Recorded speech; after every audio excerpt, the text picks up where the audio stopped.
Hello एमर्स, एक बार पुनः हम लोग अपने टॉपिक को आगे बढ़ाने के लिए आ चुके हैं।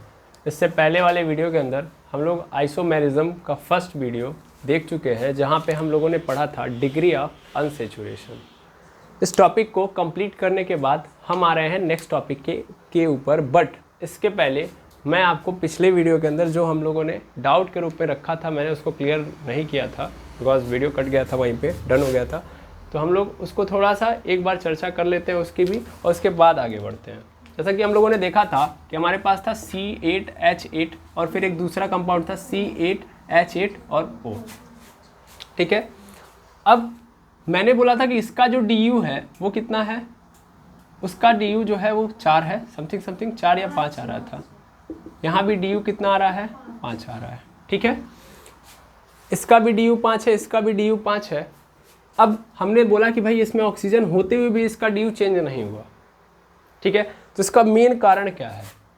जबकि अगर हम फार्मूले की बात करें कि जब हमारे पास मॉलिक्यूलर फार्मूला दिया हो तो इसका DU कैसे फाइंड आउट करेंगे, तो हमने पढ़ा हुआ है कि C+1, ठीक है, और फिर यहाँ पे आप देखोगे तो होता है H + X-1 बाई पूरे के नीचे 2। ठीक है, और बीच में क्या लगेगा, माइनस। समझ में आया? बिल्कुल। और ये क्या था, ये DU निकालने का तब का तरीका है जब हमारे पास मॉलिक्यूलर फार्मूला दिया हो, गिवन हो। अब इसमें मैंने यहाँ पे साइड में O लगाया था, लेकिन O लगा के फिर हटा दिया। इसका मेन कारण मैं आपको बताऊँ। सबसे पहली बात तो इस फॉर्मूले में कहीं O दिया नहीं था। ठीक है, मैंने सिर्फ आपको समझाने के लिए यहाँ पे दिया था। और आपको अगर पता हो तो मैंने कल आपको इन दो मतलब इसका एक्सपेंशन भी दिखाया था। इस एक्सपेंशन में आपको नज़र आया था कि सर बीच में क्या था, O था, और O से इधर और O से इधर जुड़े हुए थे कार्बन। अच्छा, DU का मतलब आप समझोगे तो अपने आप समझ में आ जाएगा। ध्यान से समझो DU की बात। यार DU की अगर बात समझोगे तो DU में प्रॉब्लम ये है कि DU ये करने के लिए आया था कि डिग्री ऑफ अनसेचुरेशन, मतलब अनसेचुरेशन की डिग्री को बताने के लिए आया था। यानी कितना एक हाइड्रोकार्बन अनसेचुरेटेड है, इसी को मेजर किया जाता है DU की सहायता से। ठीक है, एंड DU की सहायता से हम लोग अनसेचुरेशन को मेजर करते हैं। अब अनसेचुरेशन का मतलब क्या होता है कि एक कार्बन दूसरे कार्बन से कितना ज़्यादा हेल्प ले रहा है, कितना ज़्यादा बॉन्डिंग कर रहा है। अगर वो सिंगल बॉन्डेड बना रहा है तब तो वो क्या है, सेचुरेटेड है। लेकिन अगर वो सेचुरेटेड मतलब अगर वो सिंगल बॉन्डिंग नहीं कर रहा है, डबल बॉन्डिंग कर रहा है, तो अनसेचुरेटेड है। ये तो मैं समझता हूँ। लेकिन वो अनसेचुरेशन किसके बीच में था यार? सिंपल बेसिस में समझूँ तो कार्बन और कार्बन के बीच में था। मेरी बात समझ पा रहे हैं? कार्बन और कार्बन के बीच में था कौन, अनसेचुरेशन का पॉइंट। इसमें कहीं भी ये नहीं बोला गया कि कार्बन से अदर की बात की जा रही है। अनसेचुरेशन कब आएगा? जब एक कार्बन किसी दूसरे कार्बन से ज़्यादा मल्टीपल बॉन्ड बना रहा होगा। यहाँ पे बीच में कौन है, ऑक्सीजन है। अब इस ऑक्सीजन से इसका अनसेचुरेशन बढ़ेगा? नहीं आएगा। इसके लिए इसको दिक्कत नहीं होगी। ठीक है ना? इसीलिए हम लोगों ने ऑक्सीजन को यहाँ पे अनडिफाइंड मतलब इसको हटा दिया, नेग्लेक्ट कर दिया है।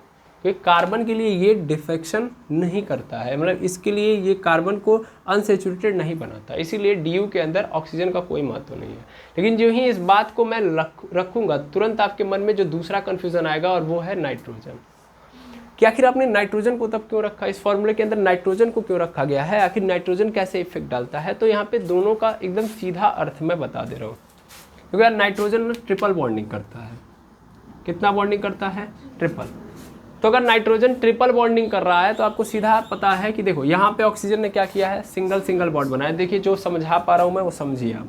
किस ऑक्सीजन यहाँ पे सिंगल बॉन्ड यहाँ पे बनाए हुए हैं, जबकि यहाँ पे नाइट्रोजन हमेशा आपको कैसा नजर आएगा, ट्रिपल बॉन्ड बनाते हुए नजर आएगा। ठीक है, या ट्रिपल बॉन्ड बनाए जाने का अर्थ सीधा है कि यहाँ पे नाइट्रोजन इधर भी और इधर भी तीनों साइड से कार्बन से जुड़ जाए। हम लोगों ने ये समझा था कि अगर मान लीजिए एक नाइट्रोजन जो है एक कार्बन के साथ ट्रिपल बॉन्ड बना रहा है तो ये कैसा है, जैसे आप लोगों ने पढ़ा होगा एमीन के बारे में, तो NH2 होता है, हाँ या ना? इस कार्बन के साथ ये कैसा बनाता है बॉन्ड? सिंगल बॉन्ड तब बनाएगा जब NH2 रखा होगा। ठीक है, तो ये ऐसे अगर बनाया हुआ है तो प्राइमरी एमीन कहलाता है। लेकिन अगर इसके साथ डबल बॉन्ड बनाया हुआ है, डबल बॉन्ड मतलब एक नाइट्रोजन को दो कार्बन के साथ शेयरिंग हो गई है और केवल एक हाइड्रोजन है, तब ये क्या है, सेकेंडरी एमीन है। और अगर मान लीजिए एक नाइट्रोजन है, उस नाइट्रोजन के तीनों साइड यानी तीनों बॉन्ड किसके साथ बन चुके हैं, कार्बन के साथ, तब वो क्या है, टर्सरी एमीन है, हाँ या ना? या उसी को हम लोगों ने बोला था 1 डिग्री एमीन, 2 डिग्री एमीन और 3rd डिग्री एमीन बोला था। इन केसेस को आप समझिए अगर, तो तीनों के तीनों में क्या है कि कार्बन है, तीनों के तीनों में कार्बन है। यानी यहाँ पे क्या हो रहा है, नाइट्रोजन अपनी प्रोबेबिलिटी बढ़ाते जा रहा है जब वो डिग्री चेंज कर रहा है, तो है ना। यहाँ पे कार्बन के ऊपर नाइट्रोजन का इफेक्ट इसलिए पड़ रहा है, ध्यान से समझो। यहाँ पे केवल नाइट्रोजन दिया गया है, यहाँ पे तो अमीन का मैंने बस सिर्फ आपको नाम लेके समझाया कि देखो बॉन्डिंग होती है। यहाँ पे आप सिंपल समझो कि जब कार्बन के साथ नाइट्रोजन ट्रिपल बॉन्ड बना रहा है, ट्रिपल बॉन्ड बनाने का मतलब क्या है, 3 बॉन्ड इसके कार्बन के साथ बन रहा है।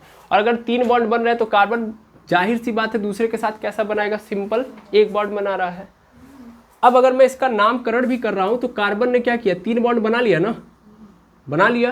तो क्या कर रहा है ये, अपनी मोस्ट ऑफ मतलब ज़्यादा से ज़्यादा ये क्या कर पा रहा है, ज़्यादा से ज़्यादा यहाँ पे ये क्या कर पा रहा है कि 3 बॉन्ड यानी केवल एक एलिमेंट से अपने आप को कर पा रहा है सेटिस्फाई, यानी दूसरे एलिमेंट को नहीं ऐड कर रहा है। और दूसरा एलिमेंट क्या है इसमें, सिंपली हाइड्रोजन, यानी हाइड्रोजन को नहीं लेके आ रहा है, ये सिंपली क्या कर रहा है, नाइट्रोजन के साथ 3 बॉन्ड बना ले रहा है। अगर वो 3 बॉन्ड नाइट्रोजन के साथ ही बना ले रहा है तो इसका मतलब इसको और कार्बन की जरूरत नहीं पड़ रही है, और कार्बन की जरूरत मतलब कम कर रहा है कार्बन की जरूरत, यानी कार्बन को कम ले रहा है, या सिंपल बोलूँ तो हाइड्रोजन को कम ले रहा है यहाँ पे।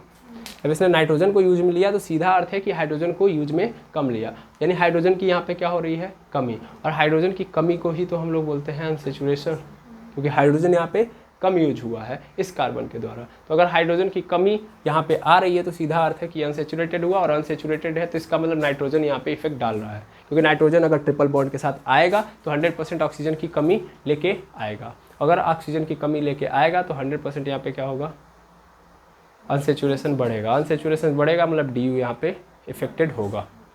क्लियर है।